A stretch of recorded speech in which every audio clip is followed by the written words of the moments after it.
¿Por qué todos los canales de noticia dicen lo mismo? Our greatest responsibility is to serve our Treasure Valley communities, the El Paso, Las Cruces communities, Eastern Iowa communities. Mid-Michigan communities.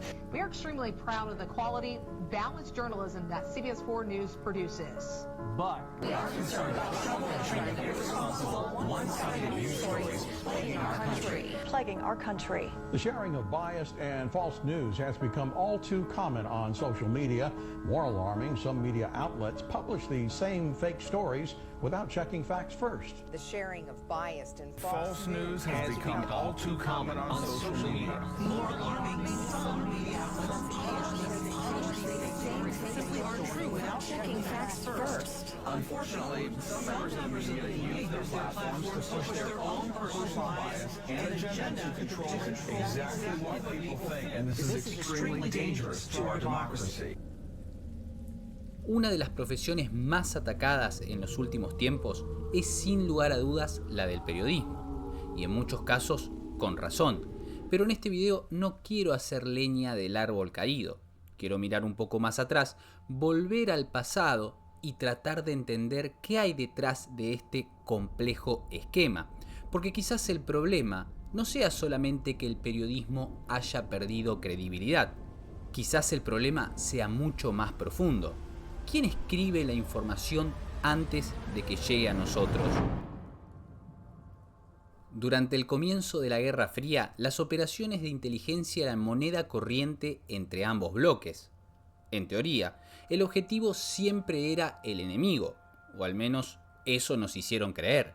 Pero, ¿qué pasa cuando la inteligencia y todo su complejo aparato empieza a utilizarse en contra de la propia población? Bueno, sucedería algo parecido a lo que años atrás se denominó Operación Mockingbird. Según distintas líneas investigativas, como el Comité Church, esta operación habría tenido a la CIA como cabeza de hidra, intentando manipular los medios de comunicación estadounidenses con fines propagandísticos. El objetivo habría sido crear una red de periodistas, medios y organizaciones fachadas para hacer contrapeso al avance comunista, pero también para operar, espiar y moldear la opinión pública. En 1967, la revista Ramparts reveló que la Asociación Nacional de Estudiantes había recibido financiamiento de la CIA para propaganda, y para el año 1975 salió a la luz una cantidad tan alevosa de actividades de inteligencia como el MKUltra que se formó el famoso Comité Church. El Comité Church se ocupó de investigar la ética detrás de las operaciones gubernamentales vinculadas a la inteligencia. Y entre muchas otras cosas, señaló algo profundamente incómodo: la relación entre la CIA y ciertos medios de comunicación.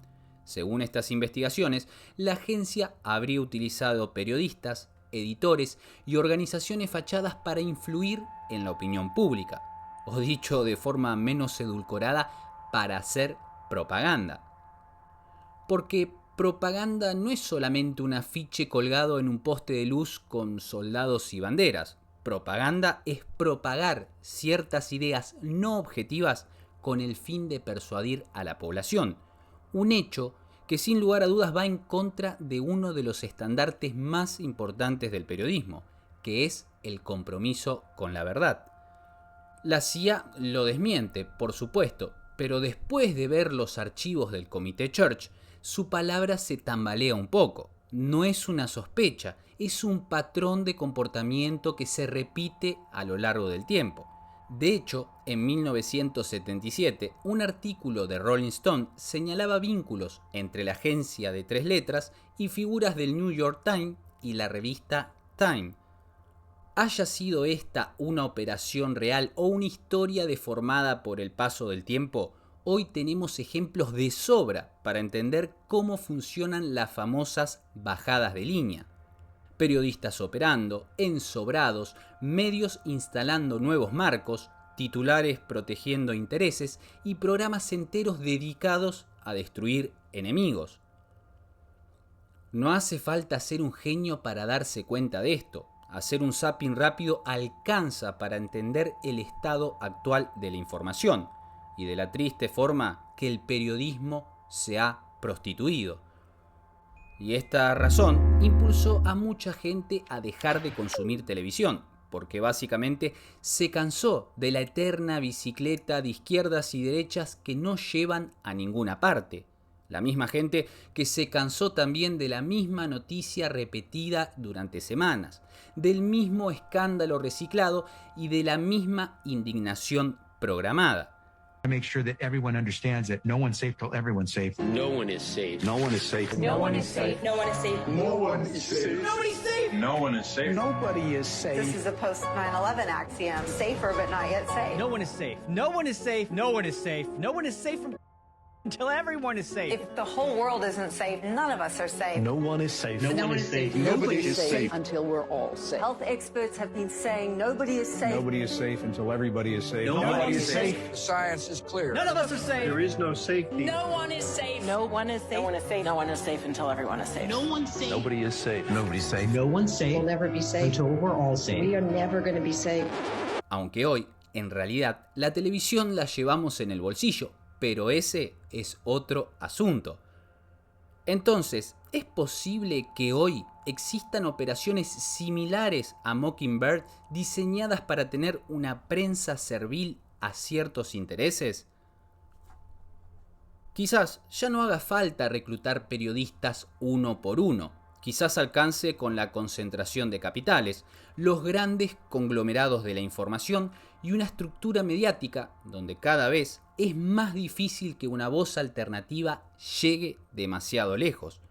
Porque cuando demasiadas voces distintas empiezan a sonar exactamente igual, quizás el problema no sea la información, sino que el problema radica en quién escribió el guión. Y tal vez esa palabra guión no sea para nada casual, porque si la operación Mockingbird mostró cómo las agencias de inteligencia entendieron el poder del cuarto poder, es decir, de los medios de comunicación, Hollywood demostró que también entendieron algo mucho más profundo, el poder de las emociones. Y quizás por eso se hable tanto del diablo en la industria de Hollywood. El diablo quiere tu alma, dicen. Pero si cambiamos la palabra alma por emociones, la frase empieza a tomar otro sentido. Porque el diablo, es decir, la industria, no necesita solamente nuestra atención. Necesita nuestro miedo, nuestros deseos, nuestra nostalgia, nuestra rabia y admiración. Necesita entrar por lugares donde la razón no puede. Quiere nuestras emociones porque nuestras emociones cotizan en bolsa. Las emociones tienen el poder de moldear nuestra percepción del mundo. Una noticia, sí, puede instalar una idea durante algunos días, pero una película, una serie o una canción pueden instalar una nueva forma de ver al mundo durante generaciones.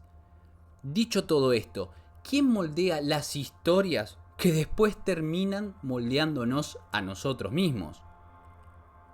Bueno, durante años se nos hizo creer que Hollywood era simplemente entretenimiento, pero la verdad es otra, porque detrás de muchas producciones hay una mesa chica, donde se discuten qué ideas, diálogos, personajes y escenas deben estar presentes o no en el guión. Y en esa mesa chica, muchas veces, se sienta el mismísimo Pentágono, es decir, el Departamento de Defensa de los Estados Unidos. Porque si una producción necesita para su rodaje de bases militares, helicópteros, soldados, aviones, portaaviones, uniformes, permisos o asesoría oficial, puede solicitarle ayuda al Departamento de Defensa. Pero como todo en este mundo, esa ayuda no llega gratis. Hay que entregar algo a cambio. Y sí, lo que hay que entregar a cambio es el guión.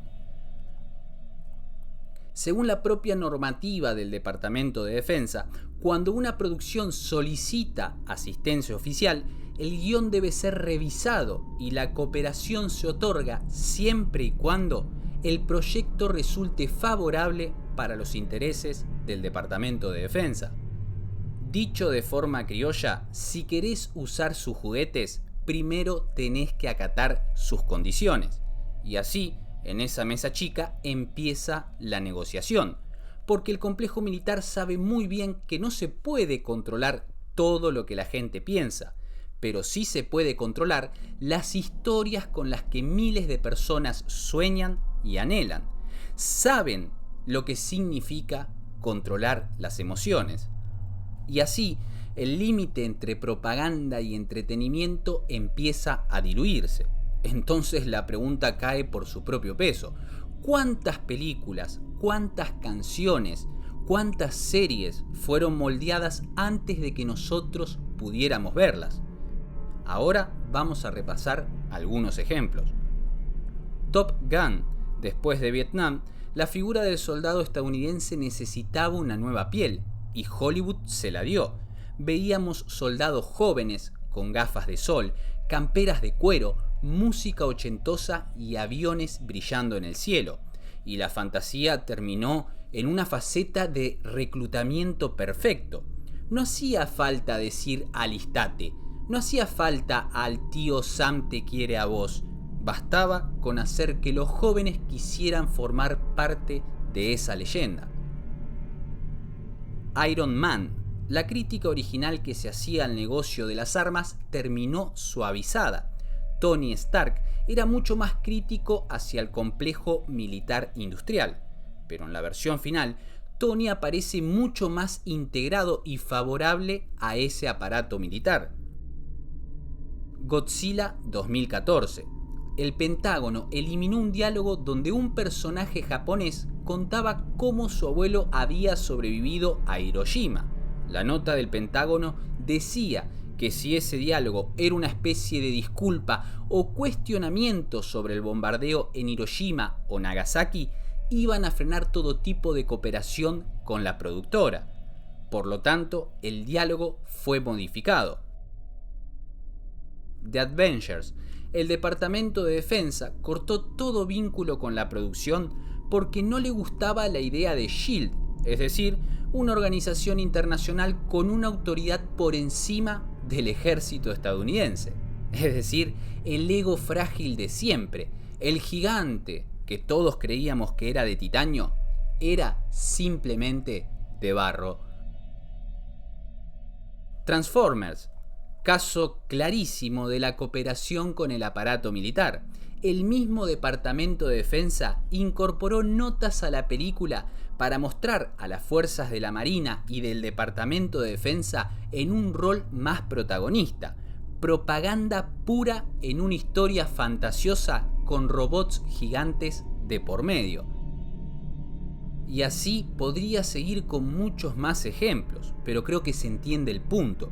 Cuando una película o serie toca una herida real, una institución poderosa o un tema delicado, el complejo militar siempre levanta las orejas, porque el cine no solo entretiene, sino que ordena las emociones, fabrica héroes y villanos, le lava la cara a instituciones que fueron fuertemente criticadas, convierte guerras en aventuras legendarias y transforma soldados, mercenarios e invasores en patrimonios nacionales.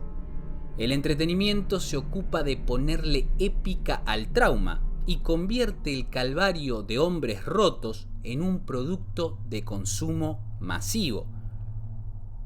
Así como la Operación Mockingbird entendió el poder de la prensa, Hollywood entendió el poder de la épica, porque el control más efectivo no es aquel que te obliga a pensar de tal manera, sino que es aquel que te deja pegado a la butaca del cine, ese que te tiene atrapado, que no te deja ni siquiera parpadear, ese mismo que da giros bruscos en las tramas y te pone las emociones a flor de piel.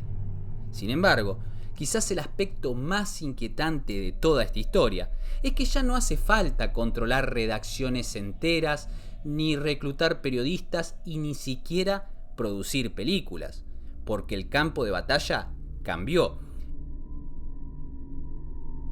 En el siglo XX, el poder estaba en decidir qué información llegaba a la gente, pero durante el siglo XXI, el verdadero poder parece estar en decidir qué información no llega. Y esa diferencia es enorme, es el kit de la cuestión, porque la censura tradicional era visible, era evidente. Veíamos cómo se quemaban libros, cómo se prohibían diarios y cómo se clausuraban emisoras de radio. En la actualidad, el mecanismo es mucho más elegante y sutil, porque seamos sinceros, hoy ya no hace falta prohibir una idea, simplemente alcanza con enterrarla bajo millones de otros estímulos más. Se mueve un pelín más abajo y ya ni siquiera es recomendada. Hoy en día alcanza y sobra con que un sistema de recomendación considere que hay otras cosas más importantes para mostrarnos. Y así, sin prohibirnos nada, ciertas ideas simplemente desaparecen de la escena. Porque una persona puede pasar 10 años navegando por internet, creyendo que eligió libremente todo lo que vio, y sin preguntarse nunca quién eligió las opciones entre las que podía elegir. Y quizás ahí se encuentre la evolución más sofisticada de todas. La Operación Mockingbird necesitaba de periodistas, Hollywood necesitaba de guionistas, pero los algoritmos apenas si necesitan datos. Es decir, necesitan que estemos scrolleando infinitamente. Y no digo todo esto por despecho o porque piense que el entretenimiento sea malo. El cine puede ser arte, la música también. Pero el problema aparece cuando ciertos intereses usan la máscara del arte para que intentemos normalizar el absurdo.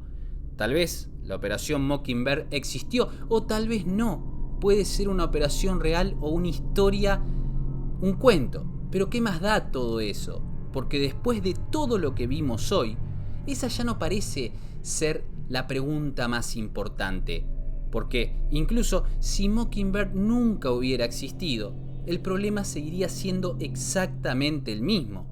¿Quién decide qué historias merecen ser contadas o no? ¿Quién decide qué voces reciben un micrófono? ¿Quién está ahí decidiendo en hacer famoso a X personaje? ¿Quién decide qué temas aparecen en nuestra pantalla? ¿Y quién decide cuáles desaparecen? Porque el poder rara vez consiste en obligarnos a creer algo. Ese es un poder decimonónico y completamente disfuncional a nuestro panorama actual.